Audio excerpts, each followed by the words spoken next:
Hello, everyone. My name is Arif Jamal, and I am the Deputy Director of the Center for Asian Legal Studies, or CALS, at the National University of Singapore Faculty of Law.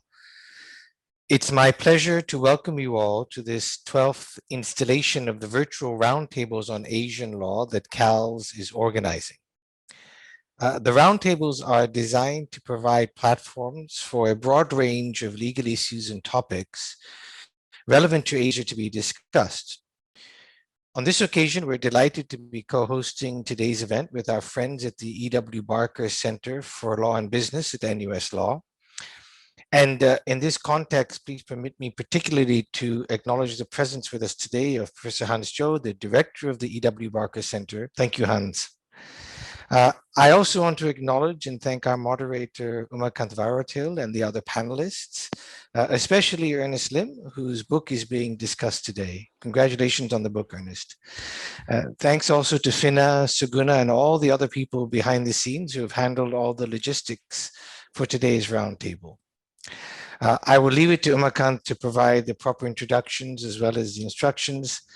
But once again, welcome to you all, and I look forward to an enriching webinar. Umakant, may I hand it over to you now? Thank you, Arif. And let me also echo Arif and extending a warm welcome to all of you for this webinar. What I'm going to do here is to just briefly mention something about the topic, introduce our author as well as the speakers, and also lay down some housekeeping matters very briefly. So I think the question of sustainability has been quite important for a number of years, but it has taken its own life over the last few years. It's become even more important than it has been. And scholars in legal academia, as well as in other disciplines, have become quite interested in this area of sustainability, and so has corporations themselves. And if we were to look at very recently, there have been at least two events that have called greater interest on this topic. One is the 2019 Business Roundtable Statement on Corporate Purpose, which has reinvigorated the debate. So there's been a lot of literature and discussion and discourse after that. And then something that was unplanned, which is the whole COVID-19 pandemic and the unprecedented times that we are living in, which has called greater attention to the concept of sustainability more than ever before. So maybe, I don't know if Ernest had planned all this when he wrote his book, but it is might as well that, it's good timing that this book has come out now, and it lends for a discussion on these aspects. So the main purpose of our discussion today is to really celebrate Ernest's book on sustainability and corporate mechanisms in Asia, which was published last year by the Cambridge University Press. More details about the book are available in the flyer, if any of you are interested in getting more details. So that's the brief introduction on the first part. Second, let me briefly introduce the panelists as well. The details are available on the flyer, but I'll just make a quick round of introductions. First, let me begin with Ernest Lim, my colleague, who's really the star of today's show, whose book is what we're going to be discussing. Ernest teaches at NUS Law. He teaches courses on company law as well as on corporate social responsibility, which fits very well with the topics that we are going to be talking about. And Ernest is also a prolific author. He's published two books. His third book is on the way, and a number of articles on corporate and commercial law in various reputed journals. Next, in terms of speakers, we have Professor Hans Tjio, who was briefly introduced by my colleague Arif. He also teaches at NUS Law, and Hans is a renowned expert on securities regulation as well as company law and in trusts in Singapore, as well as in the rest of the Commonwealth and at a global level as well. So Hans would also be speaking on this. Next, we have Professor V.Ellie Sjåfjell from the University of Oslo, where she's a professor. And V.Ellie is also a world-renowned authority on matters of corporate law and sustainability. She has published several papers and books on this topic. This is really a core of what she focuses on in her scholarship. And she's also well cited around the world in this field, including I noticed in Ernest's book as well. So welcome, Beate, to you as well. And we have Ellie Mulholland, who's the director of Commonwealth Climate Law and Initiative, CCLI, who's based in London. She's also a lawyer at Minter Ellison, the Australian law firm. And Ellie focuses on one element of sustainability, which is climate change and the impact that corporations have brought about in the climate change aspect, and how companies should deal with climate change in terms of corporate law and sustainability issues. So there's a lot of path-breaking work that CCLI, LA, and her colleagues have done, and you will hear more about that during the course of this session as well. So I thought I might as well introduce all our speakers at one go so that you can hear from them sequentially without any interruption as we move along. So before I hand over to the speakers, just a few housekeeping matters. All of you will notice that there is a Q&A feature that is at the bottom of your screen. So any of you who would like to ask questions, please type in your questions into the Q&A function. Please mention your name and affiliation when you type in a question, and preferably to which of the speakers you would like to address the question. So please feel free to use the Q&A function. You don't have to wait until all the speakers have spoken. As you hear something that you have a question on, please feel free to keep the questions coming. We will collate all of them in the end, and we will try and address all of these questions. There's also a method by which you can upvote a question if you like. So we will take those questions by priority. So that's just what we had in terms of introduction. So without further ado, let me hand over to Ernest to speak about the book. And then I will request Ernest to then hand over to the other speakers as well, one after the other. And I will come back at the end after everyone has spoken to then collate the questions and moderate the discussions. Over to you, Ernest. Thank you very much, Umakan. Let me share screen. I'm pleased that the Center for Asian Legal Studies invited me to share my work today. I would like to pay tribute to my colleagues Hans Tjio and Umakan Barotil, whose work I rely upon extensively when I wrote this book. V.Ellie's work has also been a constant source of inspiration for me. I'm also delighted to be collaborating with Ellie. The central issue that I examine in this book is how corporate law and corporate governance can and should be used to promote sustainability in concentrated ownership jurisdictions using 4 Asian common law jurisdictions, Singapore, Hong Kong, India, and Malaysia as a case study. Now, there are varying definitions of sustainability, but when operationalized in the context of listed companies, sustainability is understood in the book to mean the responsibilities of companies for the impacts that they cause to society and the actions that they will and should take to address these impacts. These actions should include giving effect to environmental, social, and governance, also known as ESG, as well as human rights considerations. These impacts have financial consequences for companies. In my book, I analyze how 6 corporate mechanisms can be used to promote sustainability in 4 Asian common law jurisdictions. I focus on state-owned enterprises, also known as SOEs, because of their political and economic importance. With regards to the first mechanism, sustainability, or also known as ESG reporting, I examined the rules of stock exchange that require listed companies to furnish ESG disclosures, and I analyzed the quality of disclosures furnished. With regards to board gender diversity, I examined the state of female directors in the top 50 listed companies in each of the 4 jurisdictions, and I also analyzed the measures that should be adopted to increase them. As for the third mechanism, constituency directors, I examined whether companies in common law Asia should adopt a board structure that includes employee representatives. With regards to the director's duty to act in the company's best interest, this is seemingly self-explanatory, and I will elaborate on it later.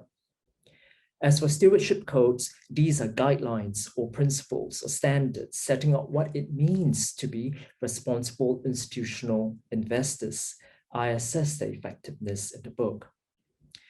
With regards to the last mechanism, liability on companies, shareholders, and directors, I examine how and on whom liability should be imposed, whether by piercing the veil, by subjecting the parent company to a duty of care, or by holding the controlling shareholder liable.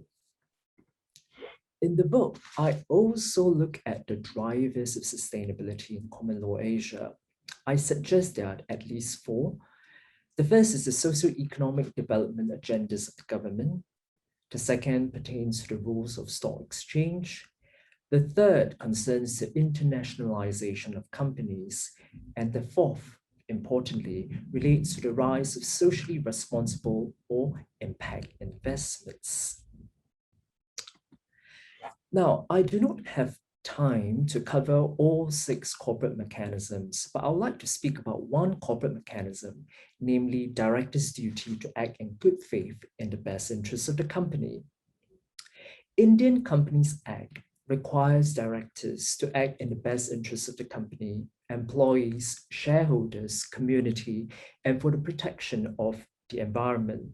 Singapore does not have the equivalent of India's statutory duty, but Singapore Companies Act requires directors to act honestly, which has been interpreted by courts to mean the duty to act in the interests of the company. To have a proper and complete understanding of how this best interest duty can be used to promote sustainability in the Asian common law jurisdictions, we need to look at the following aspects: the normative basis, the purposes of companies, the identities and motivations of controlling shareholder, the existing law, public and private enforcement, and the implications that the best interest duty for other corporate mechanisms such as sustainability reporting and stewardship code. With regards to normative basis of the best interest duty, it can be categorized under 3 headings.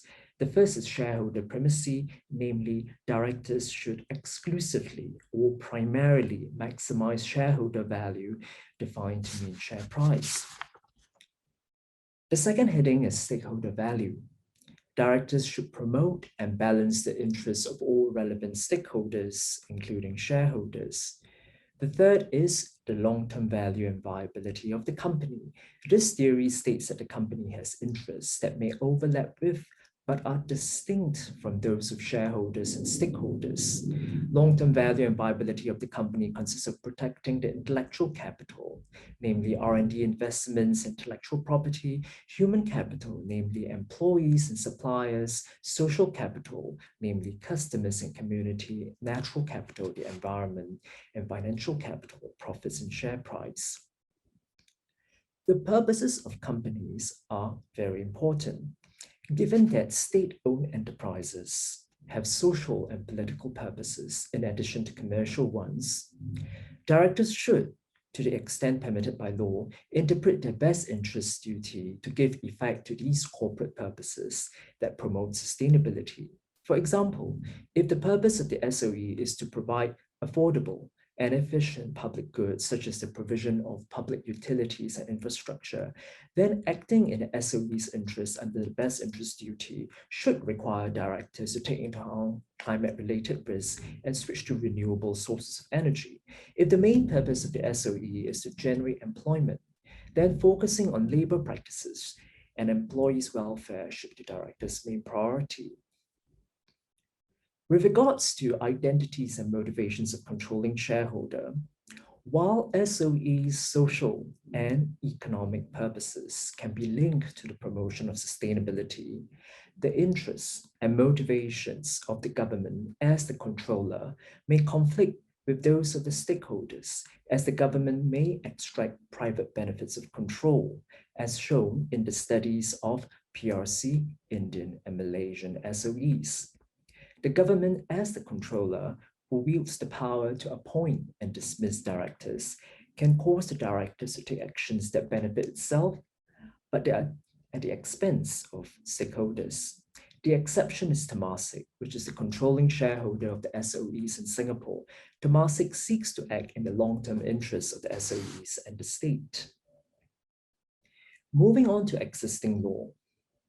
Whether the best interest duty can be used to promote sustainability depends on whether the law reflects a shareholder primacy, stakeholder value, or corporate entity approach.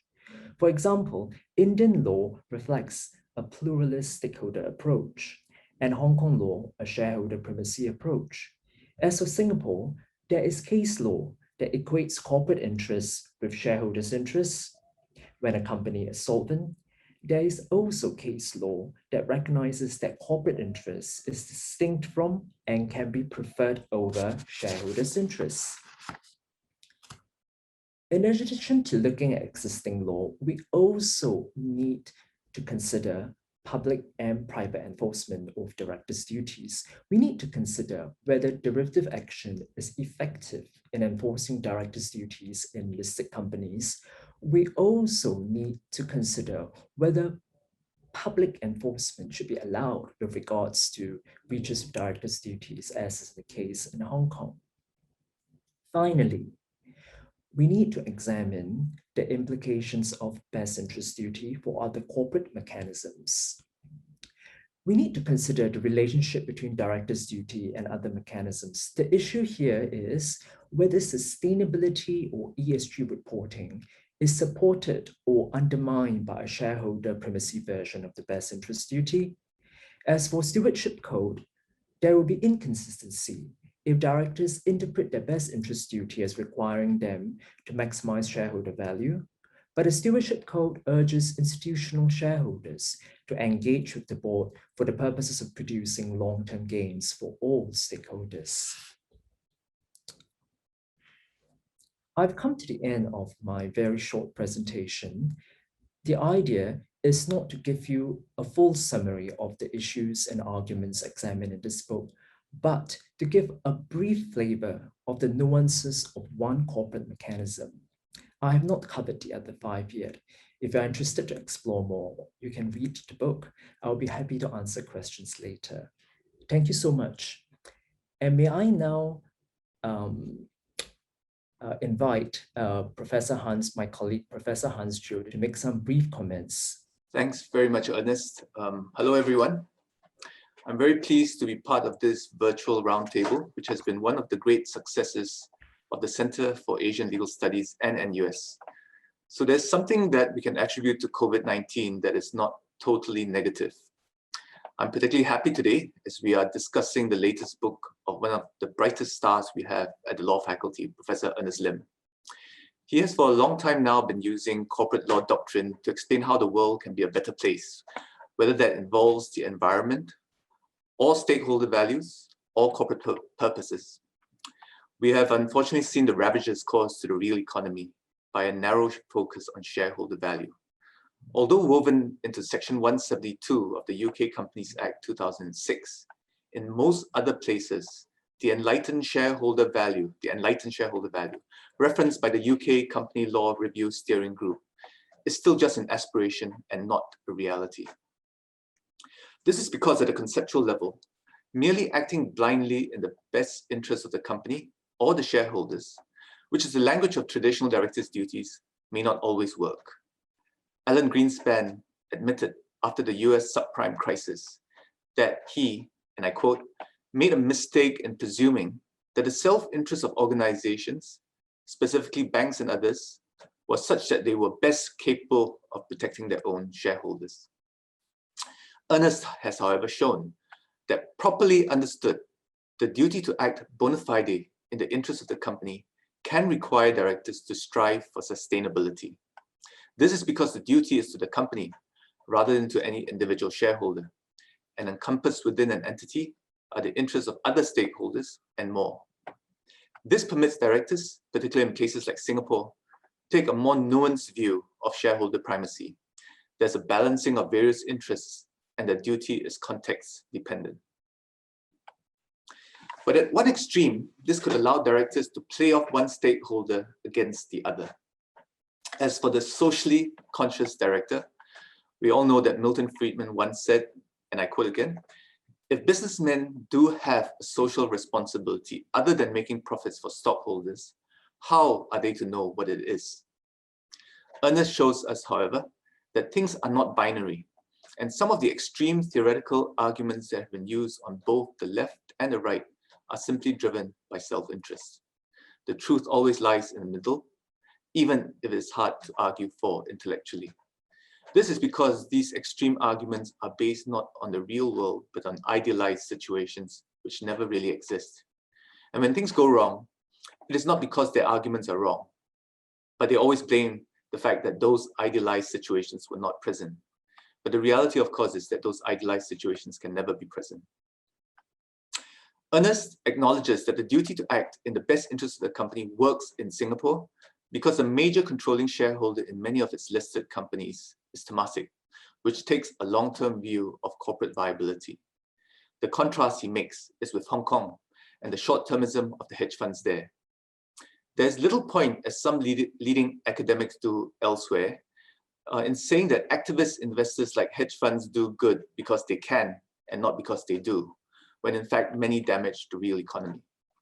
The arguments made by those focusing on individual autonomy are usually that there are rules or other rules to control them. But when you look at those other rules more carefully, they then fall back on yet other rules and so on, and none of them are eventually properly enforced by captured regulators. For example, it is argued by some that we do not need market manipulation rules because we can leave it to disclosure.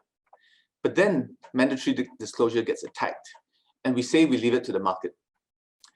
But then we believe in some idealized vision of the market in which hedge funds will buy into weak companies and improve their corporate governance, when they could more easily just short the shares of those companies and then make the timely disclosures or the right disclosures at the right time to bring their share prices down, as we have seen with attacks on even some Temasek-linked companies.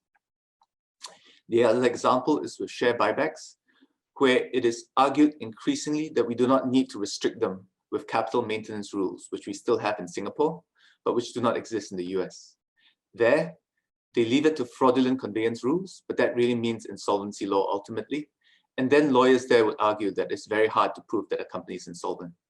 So all this involves kicking the can down the road, even in law. And in finance and economics, that means having unsustainable debt running so far into the future that we simply do not want to question how they will actually eventually be repaid. In any case, we go back to what Milton Friedman said in 1970. That was in a particular context and should be understood as such. It was in 1970 when the world was quite different, and the fears then were that trade unions were too strong and companies were not sufficiently profitable. 3 years later, in 1973, the World Economic Forum published its Davos Manifesto. And what is striking about it is it does not sound very different from the new statement that was released last year to mark WEF's 50th year anniversary. This recent one is about the company's purpose in the new fourth industrial revolution. But the only real significant difference to me with the 1973 manifesto was the removal of the following statement, which was, and I quote, "It is important to ensure the long-term existence of the enterprise. The long-term existence cannot be ensured without sufficient profitability. Thus, profitability is a necessary means to enable the management to serve its clients, shareholders, employees, and society." That was in 1973. We do not need such a statement today. In fact, quite the opposite. In 1973, companies were not that profitable, and the US stock market was in a long-term dormant position from 1966 to 1982, where the Dow Jones Industrial Index hovered between 600 to 1,000 points. Today, it is more than 30,000. Labor's share of national income peaked in 1975, according to OECD figures. And many of you will recall the problems with trade unions in the late 70s with, for example, the winter of discontent in the UK. That was not sustainable from the other extreme. and the move back towards shareholder value was needed at that time. It was, however, perhaps sometime in the mid-1990s that we passed the middle point where things were most balanced. And perhaps for Asia, the warning signs were there with the Asian financial crisis that began in 1997 in Thailand. That was when banks and companies thought that the best way to make money was with property inflation and not focusing on their underlying core business. Ernest's book is an attempt to bring us back to the 1980s. Nostalgia is a dangerous thing, but just as things were not working well at the tail end of what Professor Paul Krugman called the Great Compression, right? That's how he termed the 50s and 60s when things were going well. But the tail end in the 70s, things were not working well. But just as it wasn't working well in the 70s, it is not working well now with the kind of merciless capitalism, as Robert Shiller of Yale calls it, or rentier capitalism, as Martin Wolf of the Financial Times calls it. Ernest brings all the latest thinking in ESG, stewardship, board structures, and adapts modern company law in making the point that we can once again find that right balance. Unfortunately, that balance may involve some conflict as seen in the government, business, and union fights even in the early 80s. But there needs to be countervailing forces to prevent one side from bringing us to an extreme position. The goal must always to be centered, and Ernest's book instructs us how to do so. I think Beate will now speak on sustainability, and she will be followed by Ellie on the environment. Thank you very much for listening to me. Yes, thank you. I will share my slides. Just 1 second. Yes, thank you very much for this opportunity. It's really a great pleasure and honor for me to comment on this wonderful and rich volume that I was very happy to see come out. And in my presentation, I will start by saying something about the way that Ernest approaches sustainability in his volume, and then move on to a discussion of how we can maybe move forward with sustainability as a concept in corporate law and corporate governance, also drawing on the work that Ernest has done in his book. So I'm very glad, first of all, to see the way that Ernest leaves behind CSR. CSR has to a very large extent, as Ernest points out, been abused, and of course it's possible to think about CSR as a way of discussing seriously how business should contribute to society, but it is much better to leave behind that contested concept, which has been used to a very great extent to promote a corporate social irresponsibility, and rather discuss corporate law and corporate governance in the context of sustainability, with the aim of contributing to a sustainable future for us all. And Ernest defines sustainability with reference to the Brundtland report, Our Common Future, which is a very good starting point, and then moves on to speak about sustainability as a responsibility for companies to identify their impacts on society and the environment and to mitigate them. And that is a very good starting point. It's actually crucial. If we are going to move forward, then we need corporations to do this.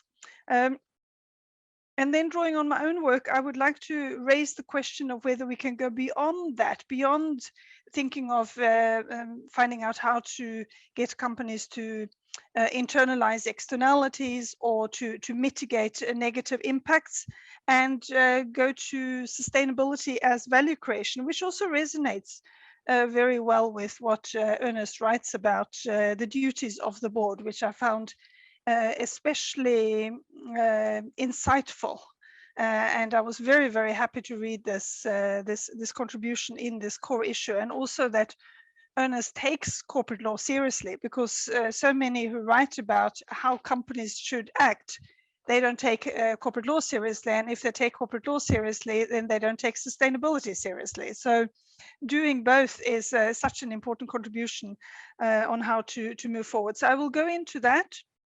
And then I will end with some reflections about the risks of continued unsustainability, where I can say already now I've also been very inspired by the work that Ellie and her colleague Sarah Barker have done when it comes to climate change specifically. But first I will just use a little bit of time to speak about how I and my colleagues in our work define sustainability, where we now have much more knowledge, much more interdisciplinary knowledge than Gro Harlem Brundtland did and her team did when they wrote the UN report on our common future. Of course, we've had the SDGs been adopted since then in 2015, and that has given a great impetus to the discussion of sustainability. Every corporate actor practically that has a website will find one of the SDGs fits with their color scheme for their logo and will promote that.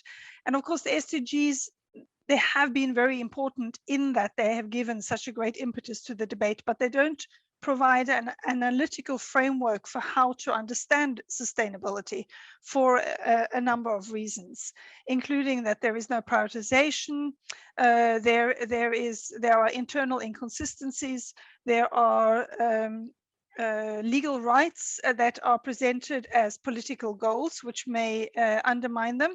And there are important issues such as indigenous peoples issues that are not fully included. All of this is understandable considering that the SDGs are the result of political consensus amongst the member states of the United Nations, which is good in itself that they were able to agree on these goals. But for us as academics and for businesses that want to take this seriously, the SDGs don't provide a good basis. So to try to understand then what it means today to promote development that meets the needs of present generations in a way that doesn't take away the possibilities for future generations to meet their own needs, I will first start with the planetary boundaries science. So the planetary boundaries, the concept of planetary boundaries was launched first in a 2009 article under the leadership of Professor Johan Rockström at Stockholm Resilience Center, who brought together natural scientists from around the world in different areas to try to identify for the first time as a concept these limits that we all intuitively, if we think about, understand that there must be some limits when we are on one planet, how much we can take out of nature and how much we can dump back into nature and still expect the world to provide a relatively safe space for humanity. So planetary boundaries, a safe operating space for humanity. That was the 2009 article. And then, as should be in academia, this work has been criticized and discussed, and there are many contributions to bring this forward. And this image here is based on another seminal article in this line of research by Professor Will Stephan in 2015. And as is illustrated here in this image, at that point, one concluded that of the hitherto identified 9 planetary boundaries, we are transgressing at least 4 of them. And in addition to climate change, which everybody now knows is a fundamental threat to the existence of humanity on this planet, it also brings out biodiversity as another such core boundary. Transgressing that in itself can bring the Earth systems out of their relatively stable state that they have been in for 11,000 years and counting, which had been the name, the geological epoch name of the Holocene. So they are now speaking about that we are going into the Anthropocene, where humanity is influencing the fundamental nature of these systems. And we also have other novel entities, another planetary boundary, novel entities, which is about microplastics and nanomaterials, putting things into nature that don't belong there. And that is not even quantified. So we may already be far into transgressing that. And that has also been discussed as another possible core boundary. And these all interact with each other in positive and negative ways. But that is not enough to define sustainability, because we don't just want to find out how we can come back within planetary boundaries and stay there, because we also care about the possibility for humanity today and in the future of securing the bases for meeting their own needs. And Kate Raworth has brought this work very much forward by taking actually the social goals of the SDGs and placing that within the planetary boundaries figure, and saying that we need not only a safe space for humanity, we need a safe and just space for humanity. And this work has also been developed further, and I've had the pleasure of doing some work in that area also together with colleagues from Stockholm Resilience Center. So how we define sustainability then, how we understand sustainability, is securing social foundations for humanity now and for the future within planetary boundaries. So that brings more content and more direction to what the Brundtland definition actually means. It doesn't make it less complex, quite the opposite, but it is within this complexity and uncertainty and continuous work in progress to try to find out what this means in various times, in various geographical and societal and cultural locations. So that's the starting point. Now the analytical framework within which we work further on corporate law and corporate governance. So with that starting point, we in our group and in the proposals that we made in the recently concluded SMART project to the European Commission, we propose that corporate purpose should be redefined as a matter of law as sustainable value creation within planetary boundaries, so that it should not any longer be left to whatever purpose an individual company might wish to have, only whether they contribute to sustainability or not, but that we should bring this out as an overarching purpose within which the individual purposes can be promoted. And we also suggest then that this should be operationalized through redefined duties of the corporate board to promote the interests of the company in a way that creates sustainable value within planetary boundaries. And this resonates very well with what Ernest has identified as a theory of long-term value and viability as an alternative to the very black-white and as Hans Tjio pointed out in his comment as well, as not a theoretical approach that really explains much of corporate reality. So long-term value and viability, if we put that into a sustainability context and understand long-term value and viability within a sustainability science-based approach to what a sustainable future means, then I think maybe Ernest, I'll look forward to what he says afterwards, but maybe we can agree that that could be a way of defining it for the future. And if we consider then the financial and corporate risks and this in the context of the systemic risks of continued unsustainability, this brings sustainability directly into the core duties of the board. However, the individual purpose of that company is defined, and whether that company is in a shareholder value or a more pluralistic jurisdiction. And so to conclude that, I would just like to bring this, and I'm not expecting you to read what it says. This is just an illustration of ongoing work in my research group together with colleagues on the risks of continued unsustainability, which go way beyond the risks that the Task Force for Climate-Related Financial Disclosure have identified, which also includes, which they have not done, global catastrophic risks, and which also should be considered not only in light of climate change, but also in light of the risks connected with transgressing other planetary boundaries and undermining social foundations. And ultimately, these risks are existential. There are a number of scenarios with combination of risks or individual risks materializing that can lead to societal collapse. And in none of those scenarios are good returns for shareholders or profit, long-term value and viability for companies possible. And my point with bringing this out is that although it's very tempting to argue for corporate sustainability from a business case perspective, I think we need to go beyond that.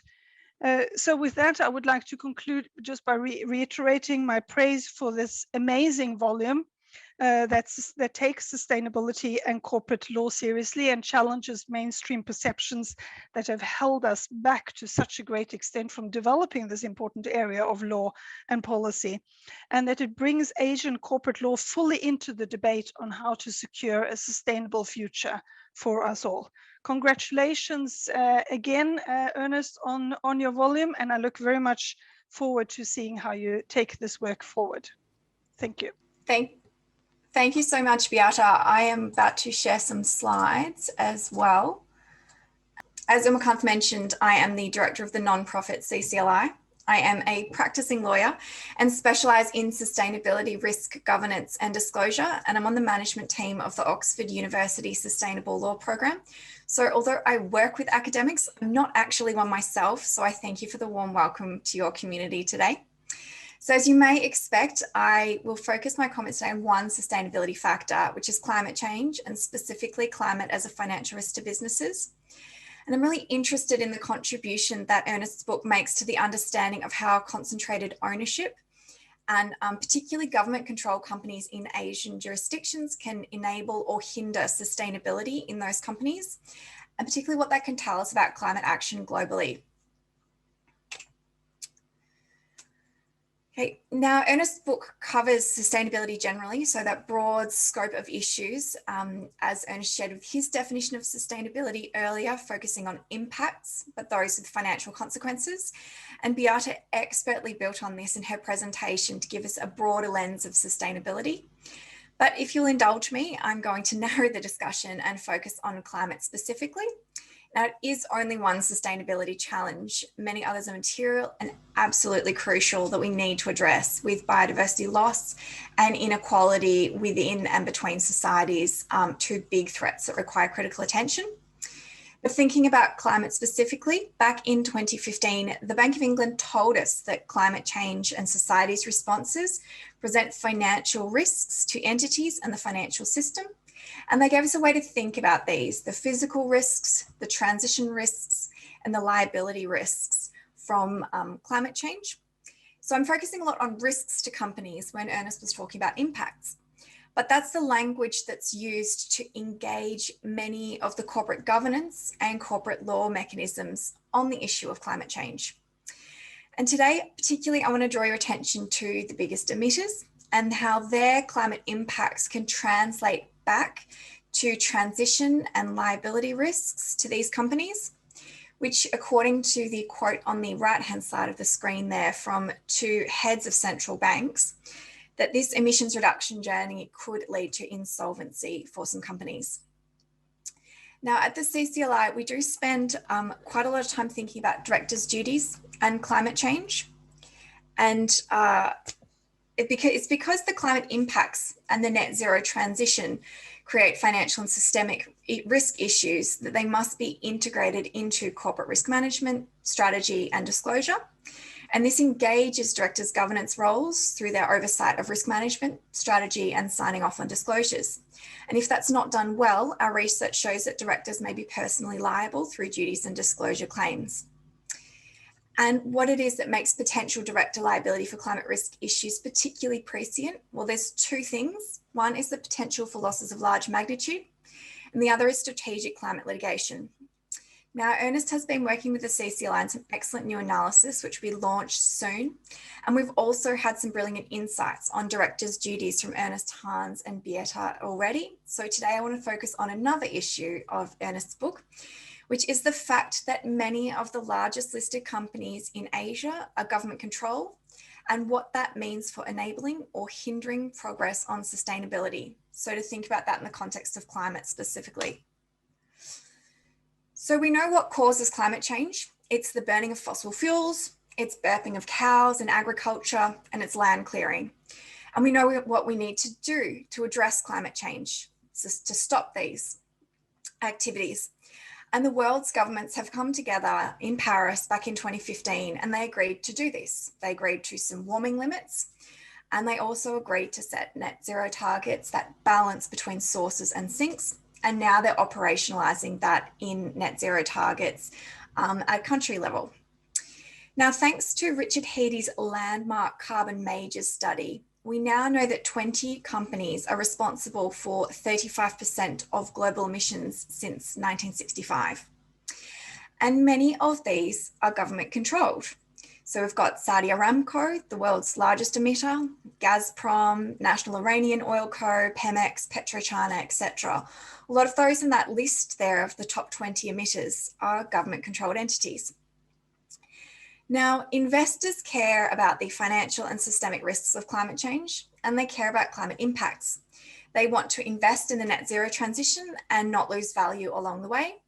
So we have investor groups like the Climate Action 100+, and that's investors with 52 trillion in assets under management, working to ensure that the world's largest corporate greenhouse gas emitters take necessary action on climate change.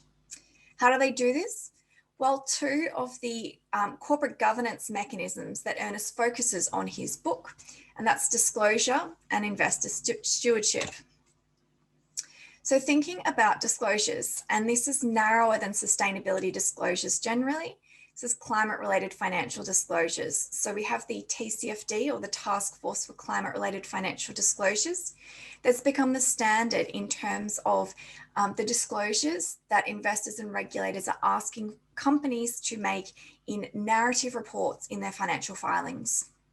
What else do they want? Well, they also want climate-related information in the financial statements too, so in the back end of the annual report. And here we have guidance on how existing accounting standards, particularly now the IFRS standards, which apply in Singapore and other Asian jurisdictions, how the existing standards require entities to robustly integrate climate assumptions underlying the accounting estimates and to disclose them when they're material to investors, bringing these climate-related issues within external audit scrutiny. Now, the theory is that these information asymmetries between the company, these will remedy information asymmetries between the company and those outside the company, like investors. They'll give decision useful information so that investors can price the risk and allocate capital towards climate solutions. But as Ernest's book shows, this information asymmetry may not apply for concentrated ownership companies. And where the controlling shareholder is government, like it is with so many companies in Asian jurisdictions, there can be conflicts of interest between government's role as shareholder and government's role as regulator. They may not enforce disclosure rules, or they may not be incentivized to encourage new rules. And the TCFD is becoming law in first mover jurisdictions like the UK and New Zealand. So there are challenges for using disclosure to advance climate action for some of the biggest emitters. And stewardship. This is another corporate mechanism. So we're seeing investor stewardship, like proxy voting, voting against directors. And what are investors asking for? Well, they're now asking for transition plans. They're saying, tell us, company, how you have an emissions reduction a strategy and an emissions reduction pathway that's consistent with the global goals of the Paris Agreement. And Ernest's book shows us that for government-controlled corporations, many minority institutional investors may not be as effective or as active in undertaking these stewardship activities. There can be conflicts of interest between the minority shareholders and the government. And without applying any academic rigor to this analysis, Anecdotally, based on the announcements by the Climate Action 100+, we've seen far more active and successful stewardship by the investor coalition in non-government controlled corporations with shareholder resolutions, agreements with management and the board for net zero targets and transition plans than we have for government controlled corporations. So I really think there's something there with Ernest's analysis. I do want to flag, though, that corporate governance mechanisms are not moot in government-controlled companies. So investor and NGO activism can happen with these government-controlled companies. And we saw that with Saudi Aramco's IPO disclosures.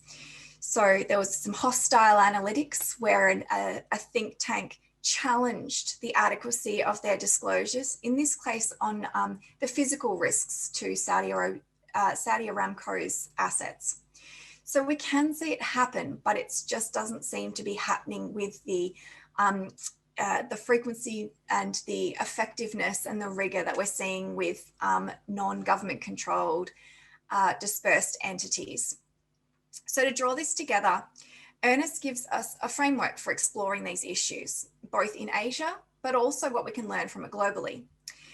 We know that we won't effectively tackle climate change or any other sustainability challenges without government-controlled corporations being part of the solution. So Ernest, though, he shows us that many of the theories underlying the corporate mechanisms that we're using to progress climate action within companies is actually does not apply or doesn't apply as well to government controlled corporations. And I'd be really interested to see this kind of framework that Ernest gives us in this analysis be extended beyond Asia. But he also gives us some reasons for hope too, in this case, particularly in Asia. The political, social, and economic interests of many government-owned corporations can and do overlap with sustainability objectives. And I think climate is one of the clearest cases where there are overlapping interests. We see that in Singapore and Hong Kong with climate action and green finance being centered in the government's plans. And India and Malaysia have challenges, particularly with the coal and cement industries and SOE's objectives to promote employment. It's going to be difficult to square that in the short to medium term with action on climate change. But on the other hand, these countries are highly vulnerable to climate impacts and their governments understand that they don't want to be left behind in the transition. So I commend Ernest's excellent work in helping us navigate and think more deeply about the opportunities and challenges of corporate governance and corporate law mechanisms in Asia to tackle these big sustainability challenges. And I'd love to think about how this resonates globally. So back to you, Umakant, and apologies for not getting my slides to work properly. No, that's fine. Thanks, Ellie. Thanks, Ernest, for giving us an introduction to your book, Flavor Through One of the Six Mechanisms. And thanks, Hans, Beate, and Ellie, for a wonderful comment on Ernest's book. There's a lot to think about. It's been a very rich set of issues that you have raised.